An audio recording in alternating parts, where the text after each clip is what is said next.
Kapatid, magpakatatag tayo sapagkat malapit na ang pagbabalik ng ating Panginoon. Sabi nga sa kanyang salita, makikita sa Hebrews chapter 10 verse 23 to 25, sabi doon, magpakatatag tayo sa ating pag-asa at huwag nang mag-alinlangan pa sapagkat ang nangako sa atin ay maaasahan. Sikapin din natin gisingin ang damdamin ng bawat isa sa pagmamahal sa kapwa at sa paggawa ng mabuti. Huwag nating kaliligtaan ang pagdalo sa ating mga pagtitipon gaya ng ginawa ng ilan. Sa halip, paakasin natin ang loob ng isa't isa, lalo na ngayong nakikita nating malapit ng araw ng Panginoon. Amen.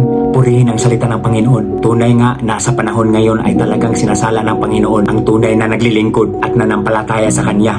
Kaya kapatid, sikapin natin gumawa ng mabuti at maging sa ating kapwa. Magpakatatag tayo sa ating pananampalataya sa Diyos at mas lalong lalapit pa tayo sa Kanya. Huwag nating kaliligtaan ang pagtitipon gaya ng ilan sapagkat malapit ng pagbabalik ng ating Panginoon. Sabi nga sa Kanyang salita, makikita sa Matthew chapter 24 verse 44, kaya maging handa rin kayo dahil ako na anak ng tao ay darating sa oras na hindi ninyo inaasahan. Amen. So meaning malapit ng pagbabalik ng ating Panginoon at malapit na natin siyang makasama. Kaya mga kapatid, manatili lamang tayong tapat at magpakatatag tayo sa ating pananampalataya sapagkat may Diyos tayong maaasahan. Amen. To God will the glory.